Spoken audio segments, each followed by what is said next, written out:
Hey, welcome everybody. This week we're going to continue working on some landscape stuff.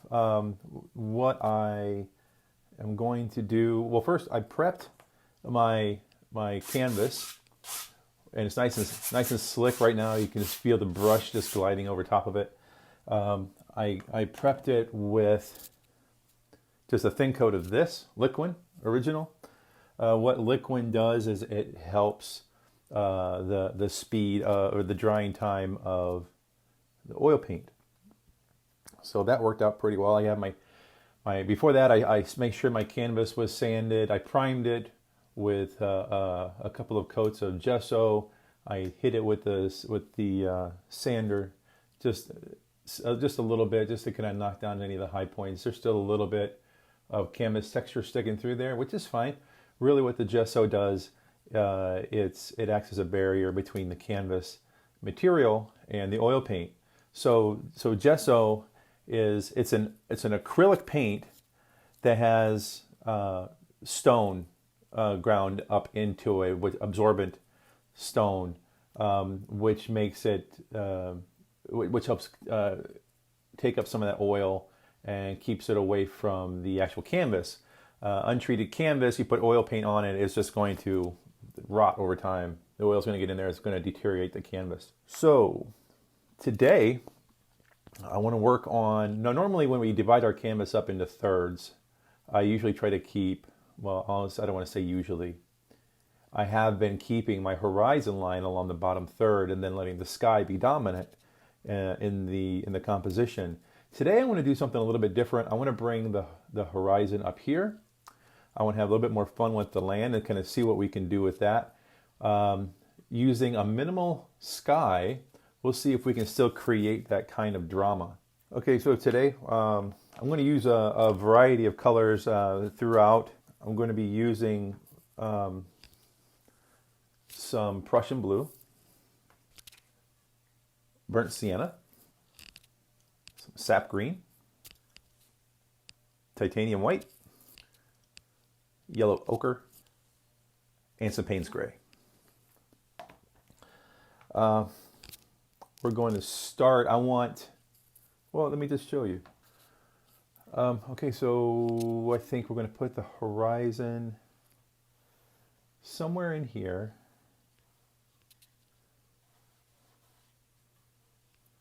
And then I want this to be the lightest part of the sky here. And then over here, we're going to put in some dark clouds, that kind of thing. This will all just be dark. Here, after we get the sky in, we'll put some dark trees in here. In layouts, X's are generally dark or solid black or something to that nature. So a little bit of designer shorthand. So we'll just varying degrees of trees and value. Again, value is the difference between light and dark, not to be mistaken with color or color hue, which is a varying degrees. Color is varying degrees of hue. In other words, like red to green. And then saturation is the intensity of that color. So again, think about value as you're going from your mid-ground on back.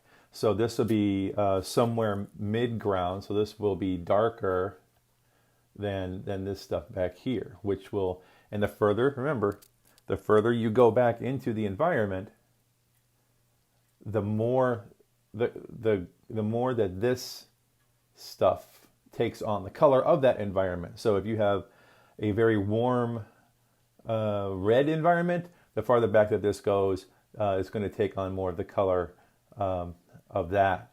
And likewise at nighttime, if you have like a night sky and everything is very dark, your environment is dark. The further you go back into the environment, not the lighter things get, but the more it takes on the color of the environment. So in that case, it would be black. The further you go into the background, the darker it's going to get. You can also think of it too as in terms of contrast. Contrast is the varying degree between light and dark, similar to value. The closer things are to the viewer, the more contrast is going to be. So more detail you're going to be able to make out. Versus the further back that things go, you start to lose that detail, you lose that contrast. So just things to keep in mind as you're putting your compositions together. And then for the more of the foreground, we're just going to wing it. I mean, we're just going to put in probably some kind of a hill through here, and we're just going to go back and forth with maybe put a lay of the land through here.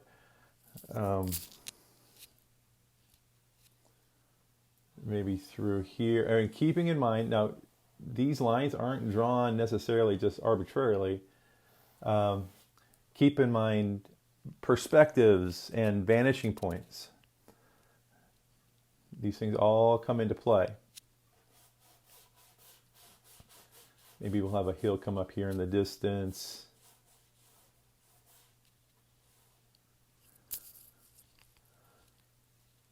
Maybe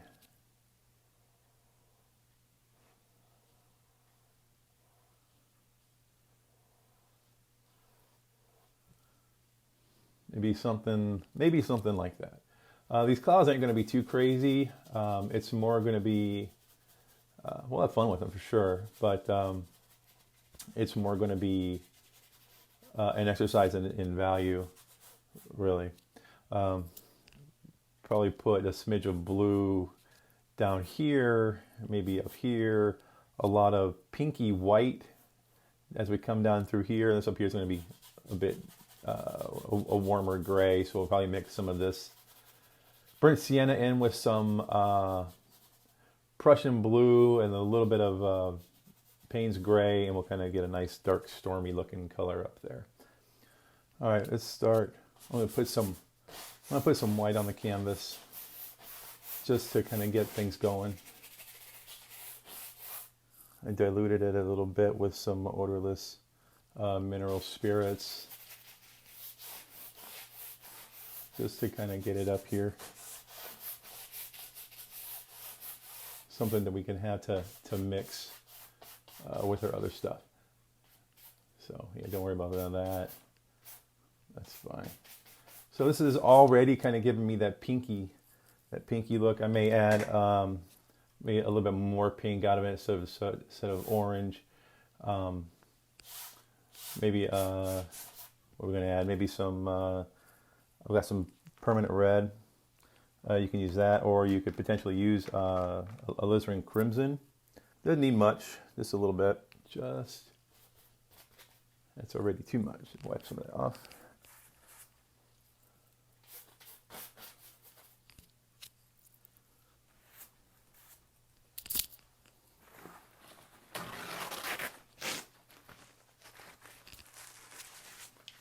Extra paint off of my brush. Oh, this is the brush that I'm using, if you haven't noticed.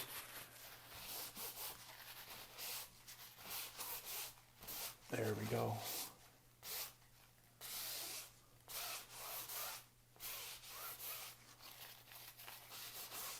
A little too diluted on the white. It's gonna make it too runny. I don't want too runny. Just want a hint, just a hint of pink. There we go, that's more like it. Just get that up in there.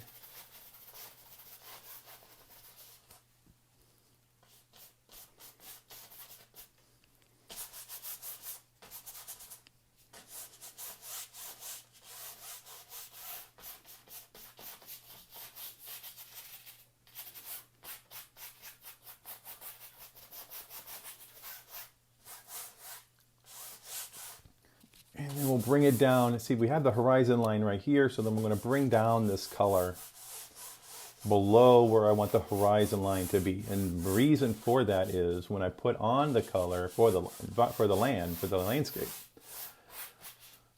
I'll be able to mix it in with some of that this pinky white color, and it will make it look like it's just dissolving back into the landscape, which is exactly what you want. Grab some of the Payne's gray. It's going to go up here. And we'll probably end up getting that darker. A little bit of Prussian blue we want down here. Just scrub that in on top of the white, let it mix right there on the canvas.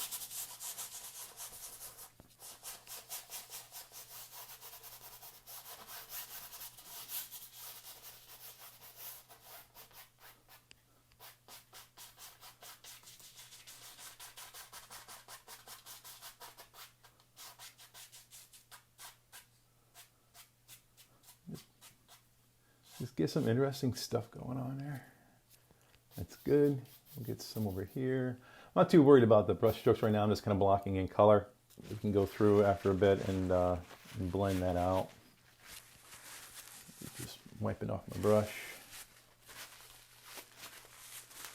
I'm going to darken that spot up there a little bit more. Go back into my Payne's gray.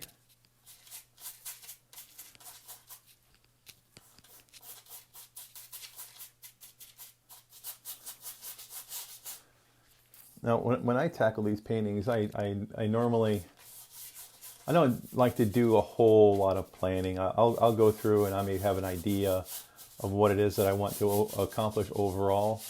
And this idea was I wanted this light spot over here with a nice silhouette of trees and maybe some highlights on the ground here, and then darkness coming in the foreground.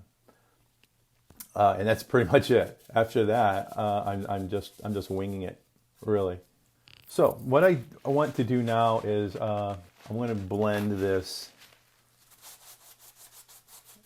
I'm just going to bring it together a little bit, just move around some of the loose paint.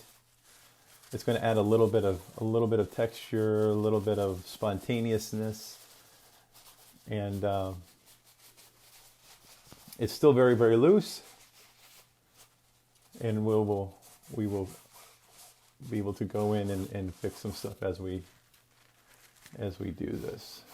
Start to see some semblance of a sky coming together. This is my 2-inch brush. I got this one. This is from the Bob Ross collection. It's a natural bristle brush, and it's very soft. And I think that it works really well for smoothing, blending out brush strokes.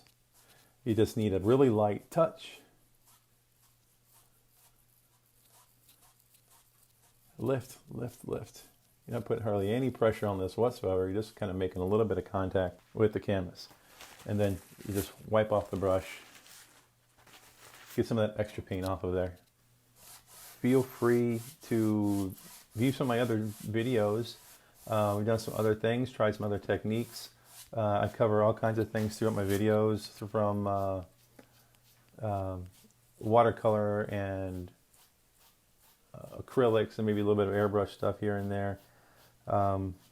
Feel free to take a look at those and see if those speak to you in any way.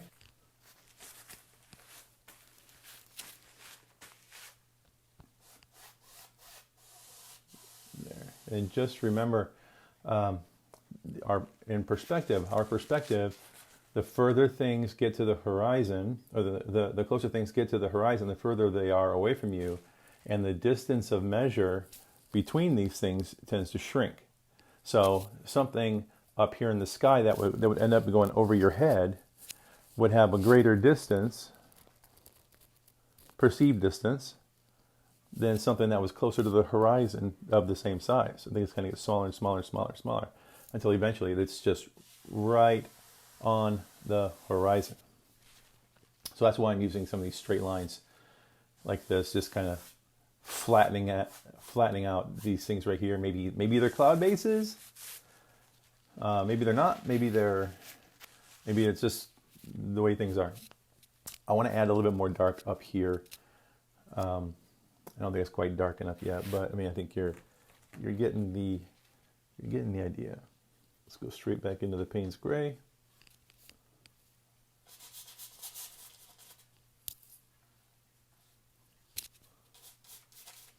And sometimes using the brush doesn't really do what you want it to do. Sometimes you might just have to go in and I'll do that. I will show you. So I'm going to be a little bit more aggressive. I'm going to go in, I'm going to use a palette knife. I'm going to grab just a smidge of Prussian blue, a little bit of Payne's gray, mix it together a little bit on my palette, not too much. So I have some on my knife here. And I'm just going to come in, and you see how nice and thick and dark that is. And I'm just going to bring it across here.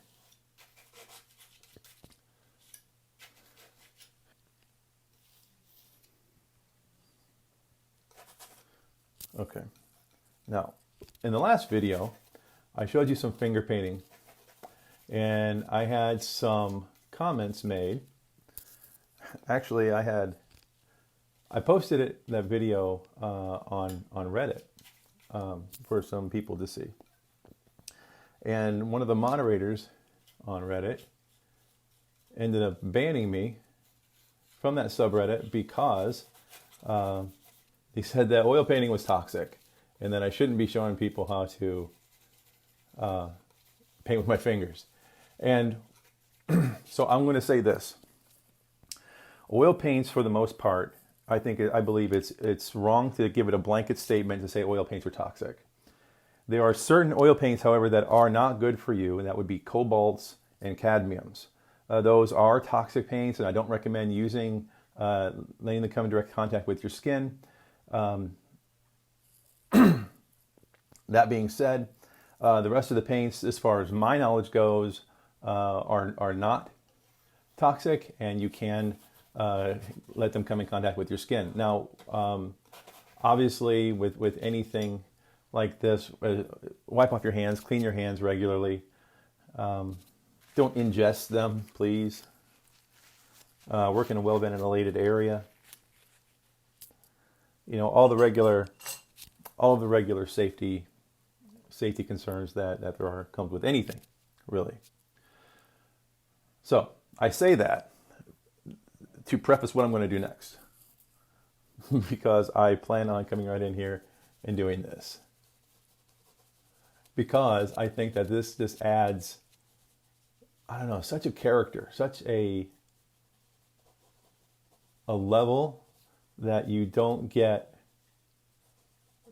otherwise. And I really like this. I saw Stuart Davies do this on a demo that he did on his channel.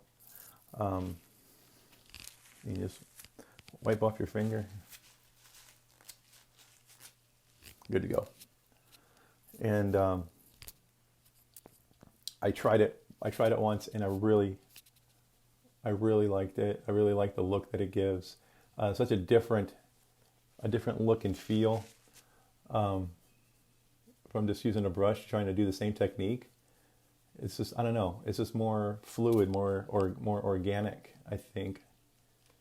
A little bit more control, more painterly. I don't know, so many things. Let me know your thoughts. Have you tried this? If you have other ways of doing it, you get some really nice blends too. This is kind of nice. Yeah, but if you have other ways of that you've done this, if you've experimented with this in the past, share. I would love to know more about this. If this is a regular thing that people like to do, just use your fingers instead of going out and buying expensive brushes. Now, that's not to say that there's not a place for expensive brushes. There obviously are plenty, and people have demonstrated this throughout time and space.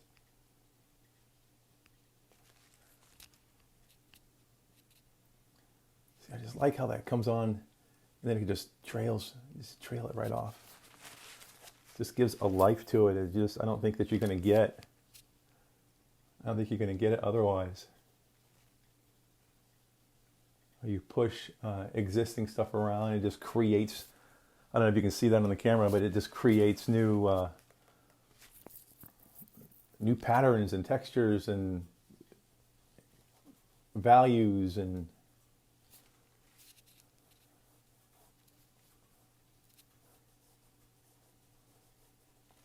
that you might not get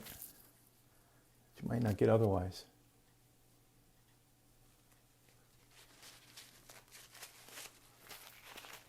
So then you can go in after you do that, and we'll just see. Part of this is going to be experimentation. I don't want to lose all those beautiful textures, but if I do, I can always go back in and just kind of see what else I can dig up. But we'll just kind of smooth this out a little bit, which is fine. Again, you can play with the level of detail. If I wanted these clouds here to be more in the foreground, maybe I don't mess with them too much. But if these are further back, I'm going to take some of that texture out, because remember what we just said, the further back things go up into the distance, the more they lose their contrast. So you're going to lose detail.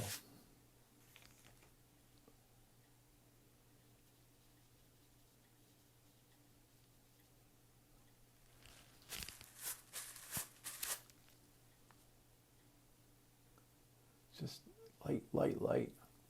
I want to get some wispiness in some of this stuff.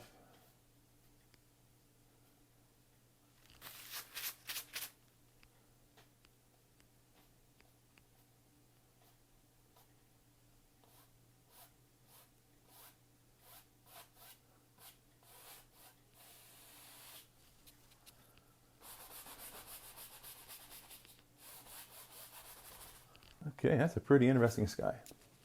Okay, now we're going to start on the landscape. So like I said, I think I want a hill coming through here.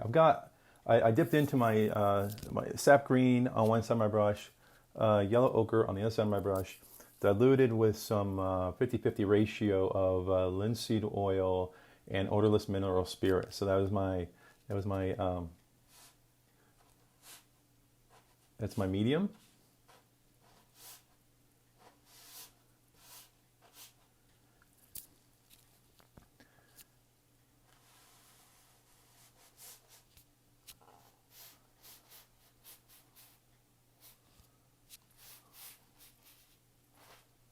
And just using the side of my brush just to put things in. It's kind of making it follow a lay of the land.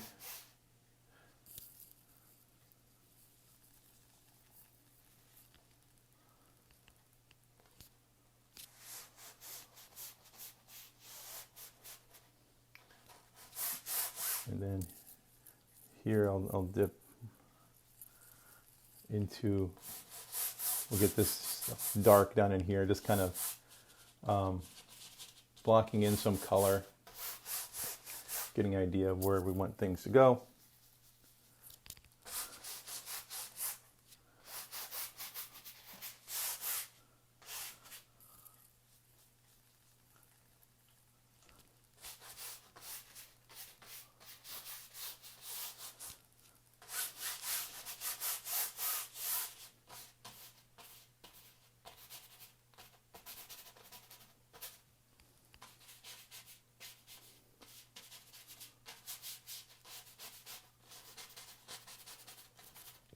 And then you use your brush for texture. You can see I'm drawing in lines with my brush. We go side to side, you get nice lines, but then you go up and down, you can lay a little bit more paint. Kind of help you out with the detail a little bit that you may be looking for.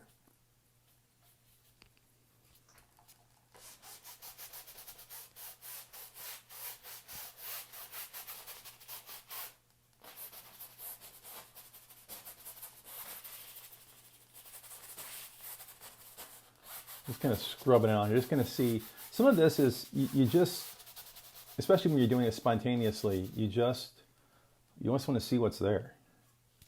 So sometimes you just want to step back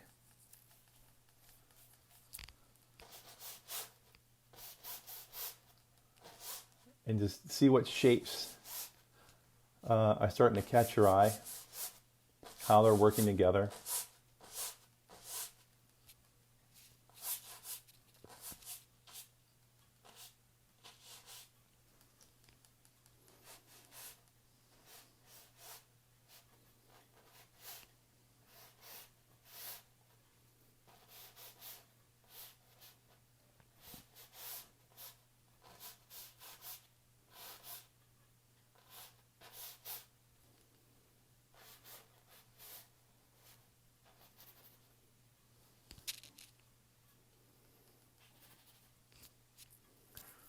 let's go. All right, so color's kind of blocked in. Let's start playing with this tree line.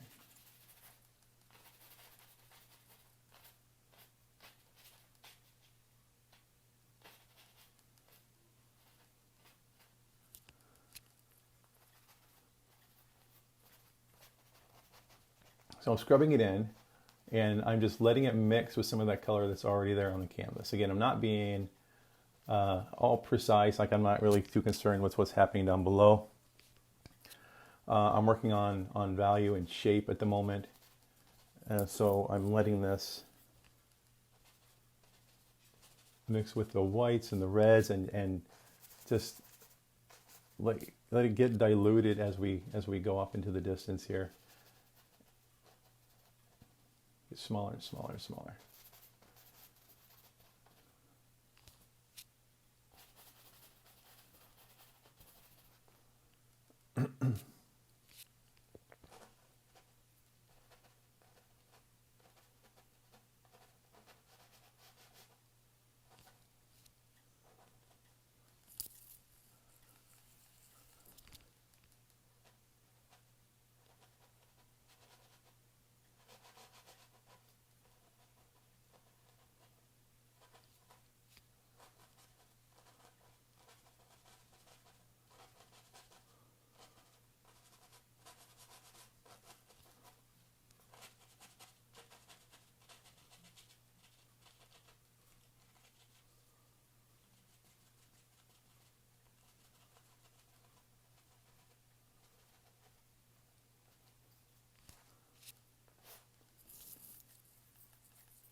And then that's kind of, if you think about working in layers back to front, this would probably be like the furthest back copse of trees.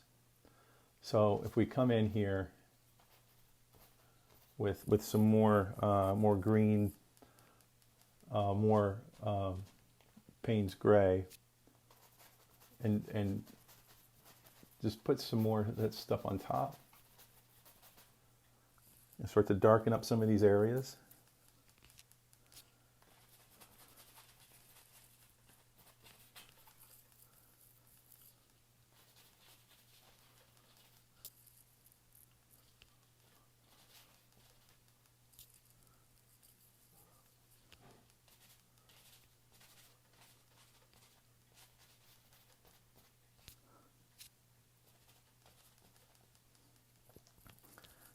Again, it's still kind of blocking in color, quite honestly. I mean, we're going to get in there and start adding detail in a minute. But yeah, I mean, for the most part, this is kind of what this is. You can kind of figure out, we set those down. What does that land look like?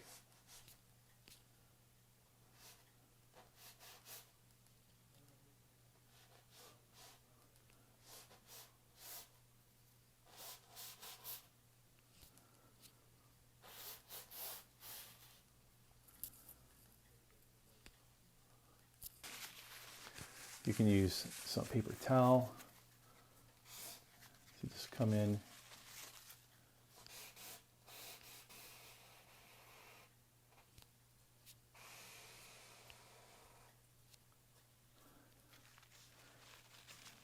Put some highlights in here, maybe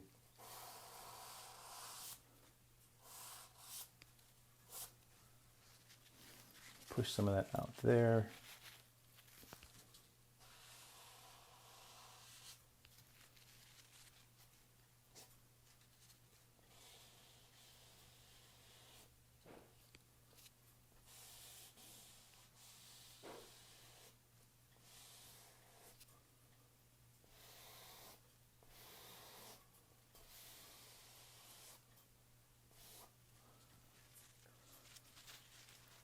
And when you get too much paint on your paper towel, you just find a new clean spot.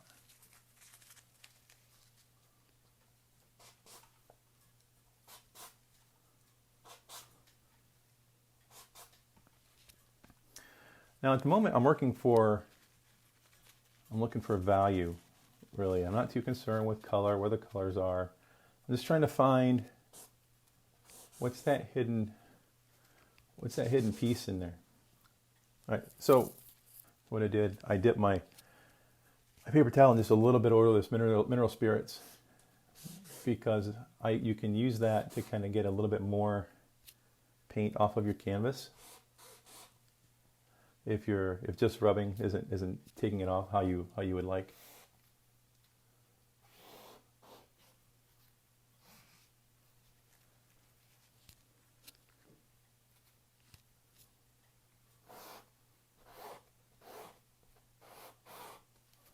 Okay.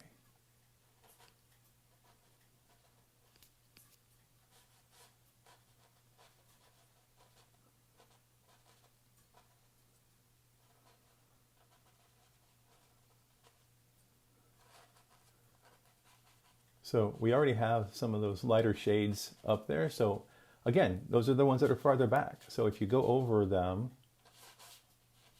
with some darker values, you're going to start creating that level of depth. It's going to look like whatever you're putting in is in front of those, which is what you want. Now we're starting to work on that dark light.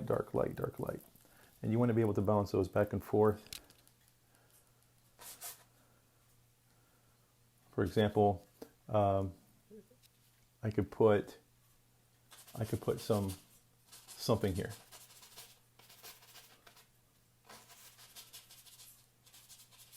Maybe there's a bush here in the foreground. And I'm going in, I'm using sap green and Payne's gray, tiny bit of Prussian blue because I want it dark. And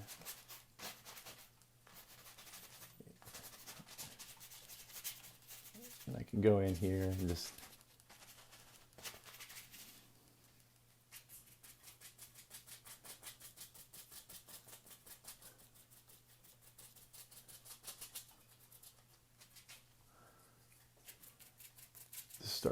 start plopping in color, a little bit of texture.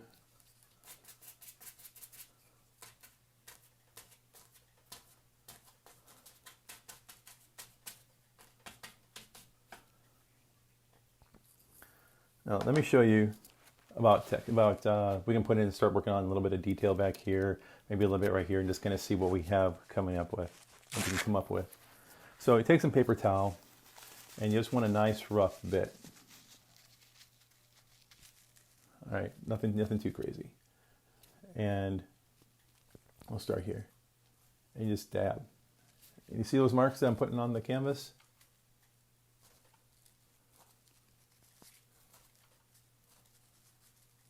It's just detail.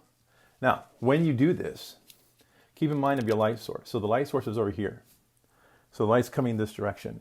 You don't want to necessarily put this highlight detail, which is what this ends up being, on the back side of this, where in the shadow. You can, but in this specific instance, yeah, I don't believe you really want to do that. You just want to keep in mind where that light source is and treat that accordingly. So when you pick some paint up, you're going to get a saturated towel. You can do a couple of things. One, you can throw the towel away, or you can use it to move the paint around elsewhere. Doing that kind of gives a more of a homogeneous kind of look and feel to the color palette on your painting. Moving the paint around, a little bit of paint here, a little bit of paint there, all the same color.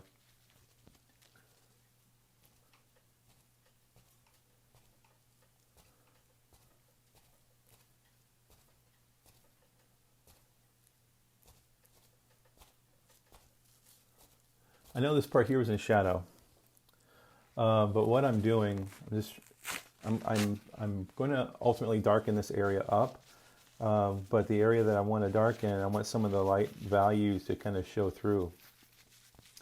So it's not just one big solid mass, because I want this to be more of a silhouetted tree line.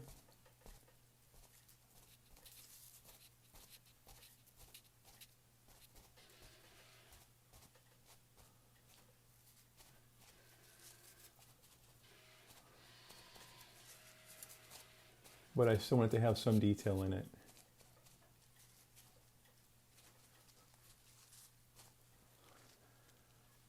There. Now, some of the things, maybe we want to put some more stalks and foliage roughage and that kind of thing. You take a paper towel and just twist it up so you get a nice tight point on it there, and you can just let it do its thing. Nice organic.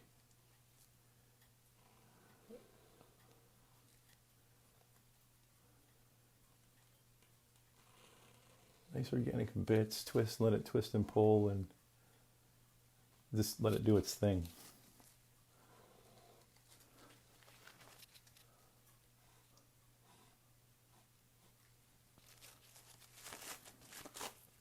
And then when that gets too saturated, you just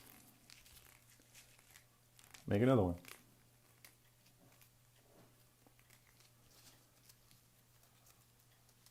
Maybe we want to go back here.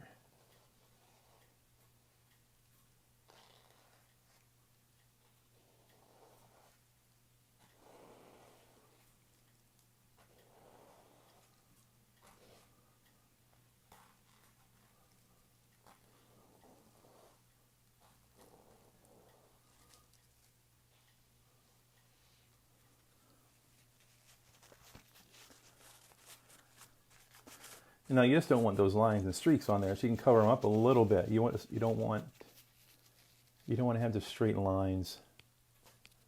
So again, with the blotching, just over here, over there a little bit, let them peek through, cover up some of them, hide the parts you don't like, and it just makes them look like they're weaving in and out of the branches.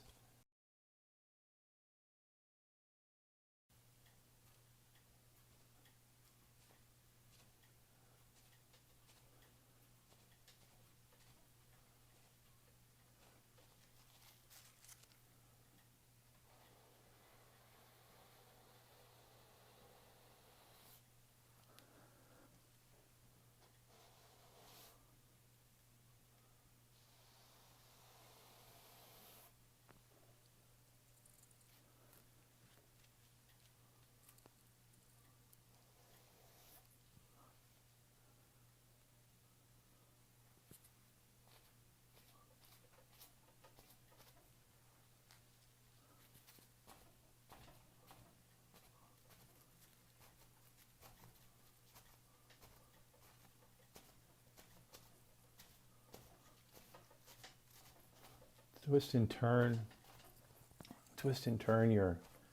your paper towel when you get in here and do some of this stuff. You don't want any kind of repetitive look to your piece.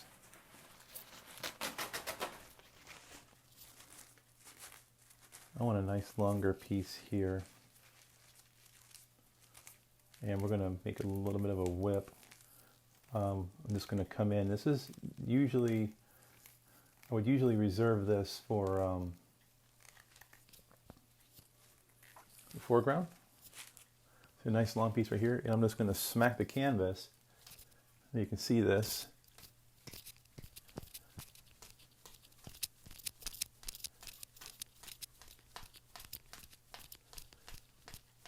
It's just randomness.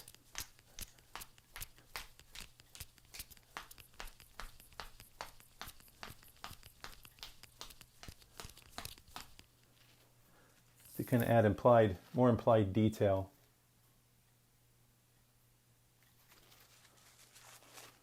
See everything else you have going on. All right, so we've got some stuff going on over here. Got some stuff going on over here. We don't have a whole lot going on in the middle yet. I still want a nice highlight right here. I want a nice highlight. Maybe it comes down here a little bit.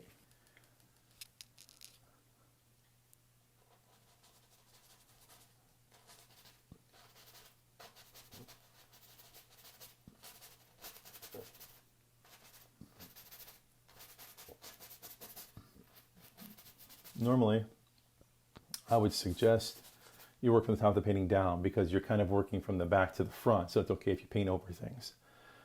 In this case here, this is kind of, I don't know, it's kind of speaking to me a little bit. It wants to be filled in.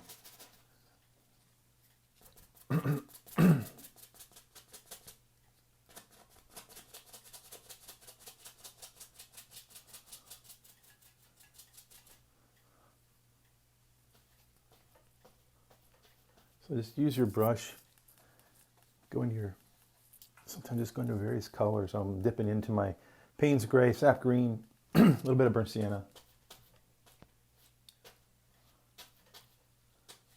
Breaking up the color tones a little bit.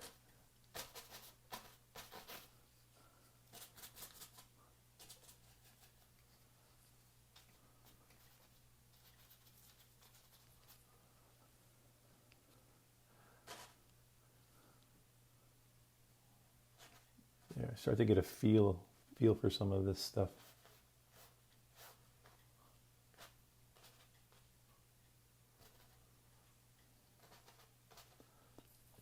And you're putting some of this dark over the light right here, so you're going to get a nice balance. And it's okay if this right here ends up being some field. I mean, that's perfectly fine.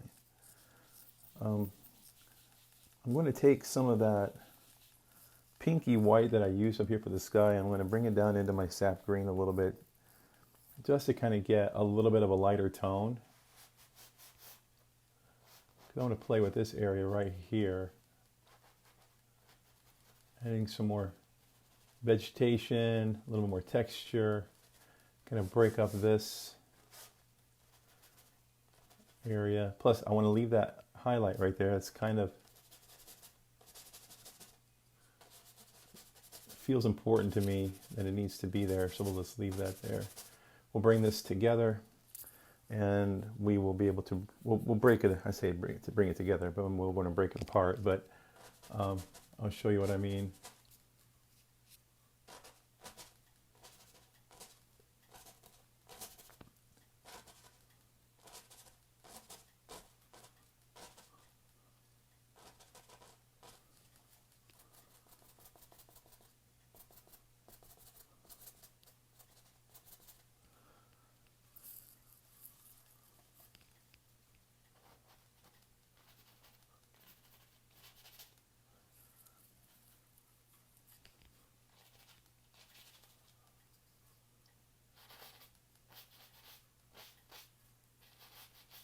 Just sit them down just a little bit. Let the land create the terrain as it comes down through here.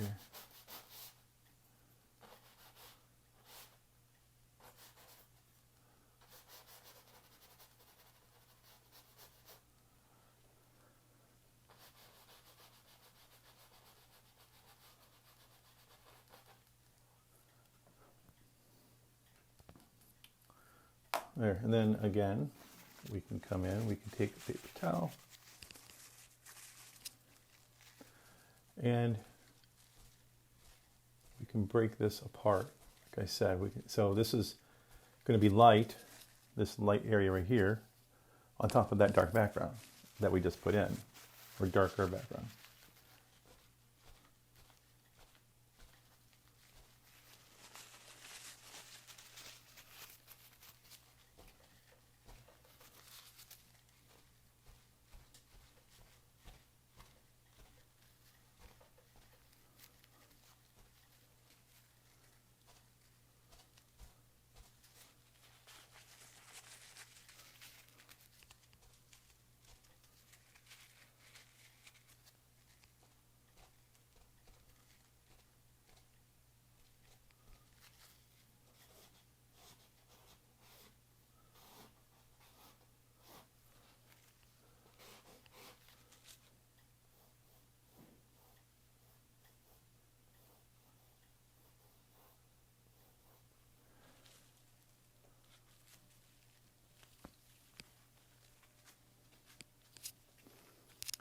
There we go.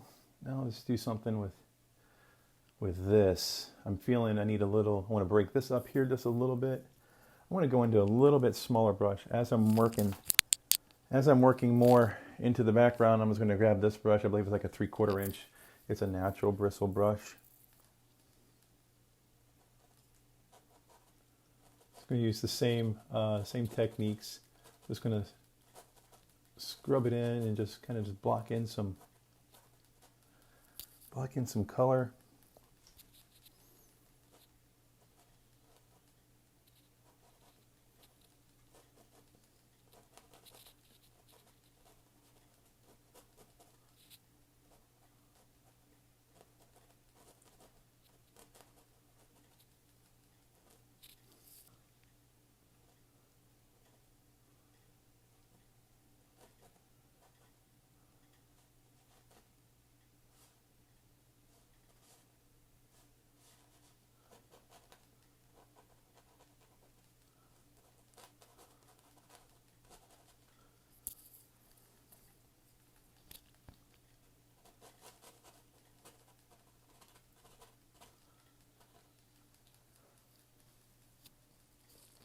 There we go.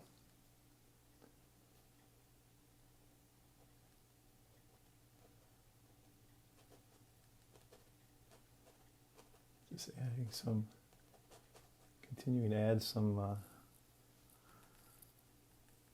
color value on top of this far away tree line that we've got there. Let some of that peek through.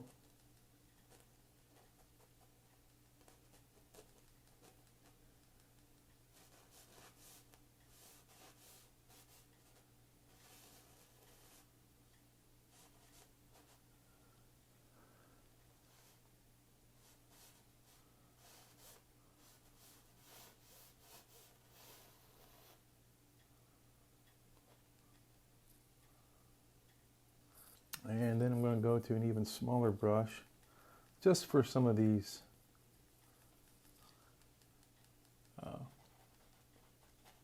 little deeper areas here. Just blocking in some color, just putting down some color. And then I'll go through and with a paper towel and kind of block some of that, dab some of that out.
Just playing with the values, kind of figuring out what I like, what I don't like.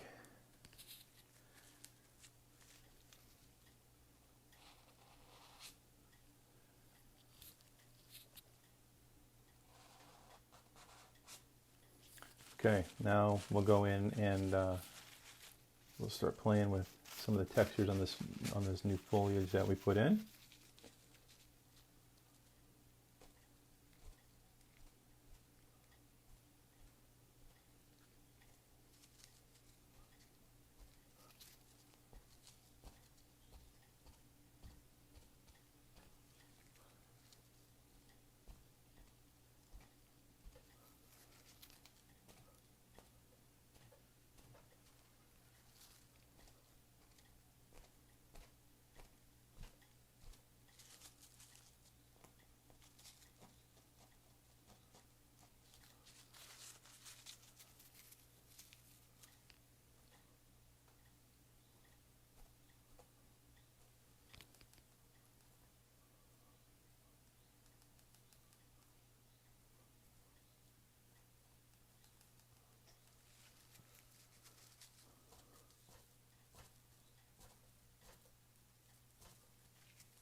A little bit of randomness.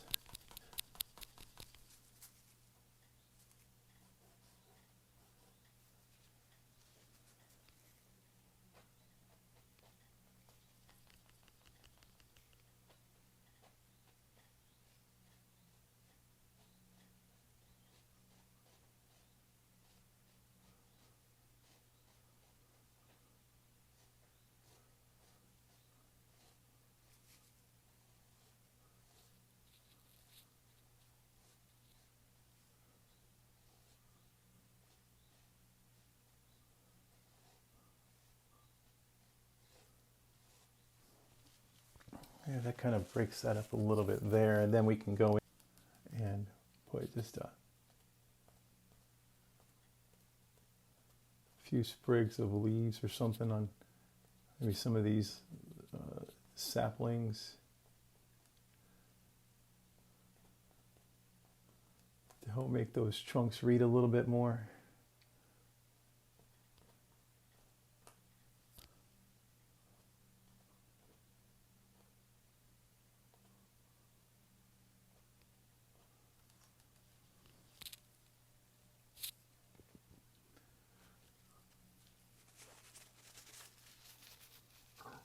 Come back in here. Here's some of those dark areas that we put in there. I want to make sure that those blend. I mean, we want it to have the same look and consistency as the rest of it.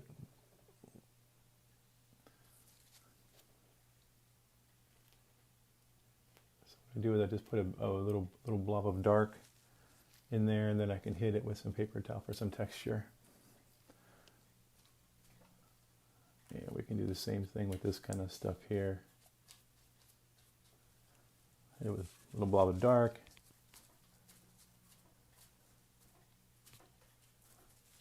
And then just come in and hit it with some texture. So virtually, I won't say all, I don't like to use blanket statements. A lot of paintings go through that what's called an ugly phase. And this one, and sometimes sometimes they don't come out of that ugly phase. Sometimes they're just there, and it's perfectly fine. I mean, you're going to learn from it regardless. They don't all have to be a masterpiece. But just get something out of it for sure. I'm just using the side of my brush and just coming here and poking in some texture, some highlights. You don't necessarily have to use colored paint to derive your highlights. You can remove paint, let the canvas show through. Especially in a tonalist painting such as this.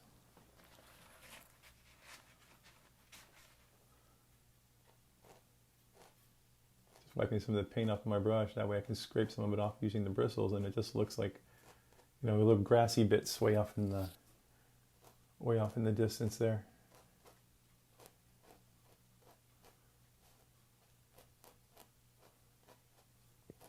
Yeah, but all paintings go through well, virtually all. Like I said, I don't like to use blanket statements.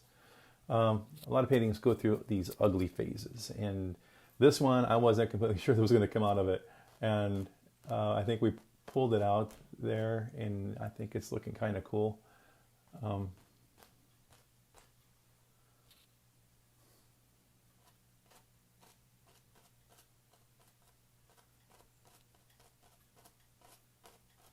Kind of breaking up some of the monotony that we may see here and there.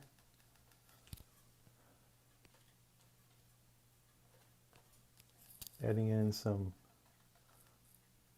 dark here and there, especially along the edges of the painting. If you have dark along the edges, along the edges here, it helps to draw the eye into the highlighted area. So now we have like this kind of this winding terrain that's coming through here. I like that. It also lets me darken some of this.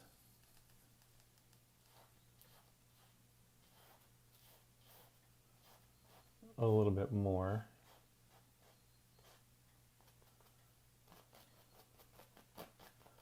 Then transition it.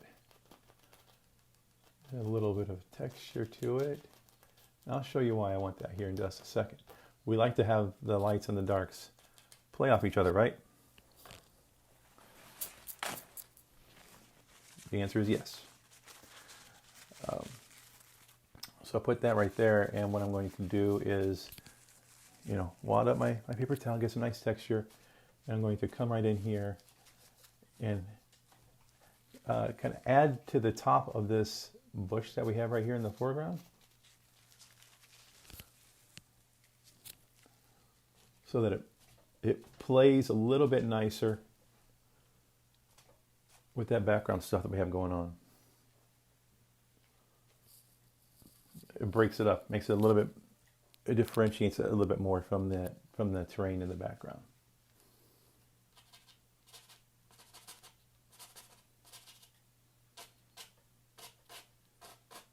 A little bit more Payne's gray at the base of some of this stuff here. Just loading up my brush just a little bit.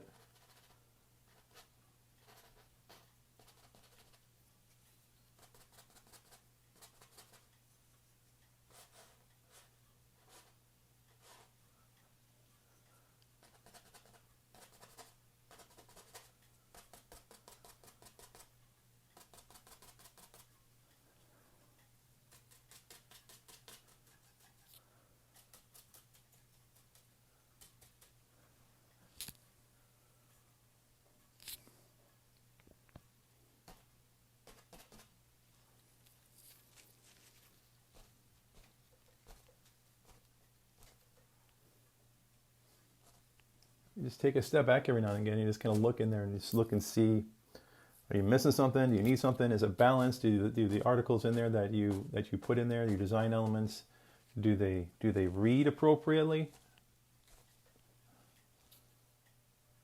Are things standing out the way that they should be standing out? Do they look weird?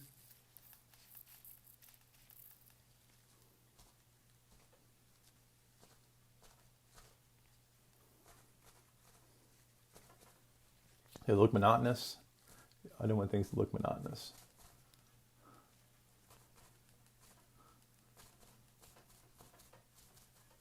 I want this, feel like a rolling hill coming in here in the foreground, and then we'll have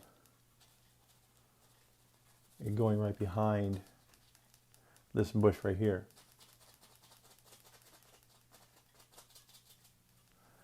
So we'll just bring that dark right up next to it.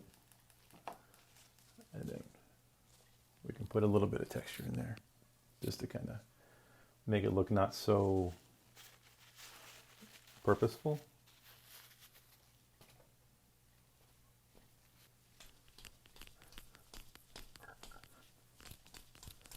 And this may be about all that I do on this one, at least this week. I mean, I'll sit on this for a little bit, and we'll see how it goes. Maybe I like to sit on a painting for a good week, and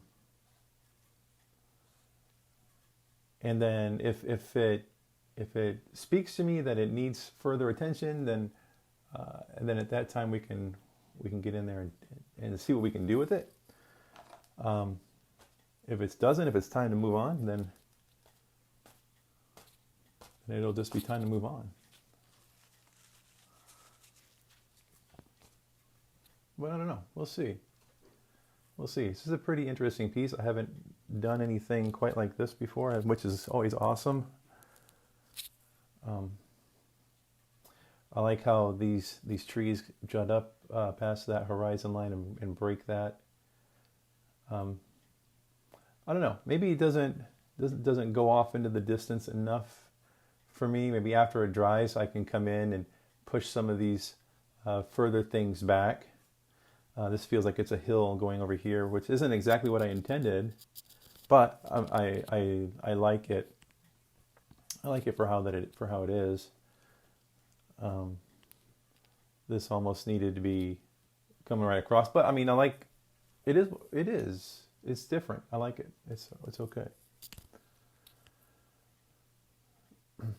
So yeah, I think we're gonna call it here this time. So I hope you like this.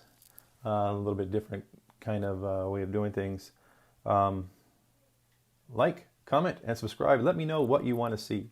I will happy to answer any questions. If you need me to chime in and give you my thoughts on a specific topic, I'll be happy to do so.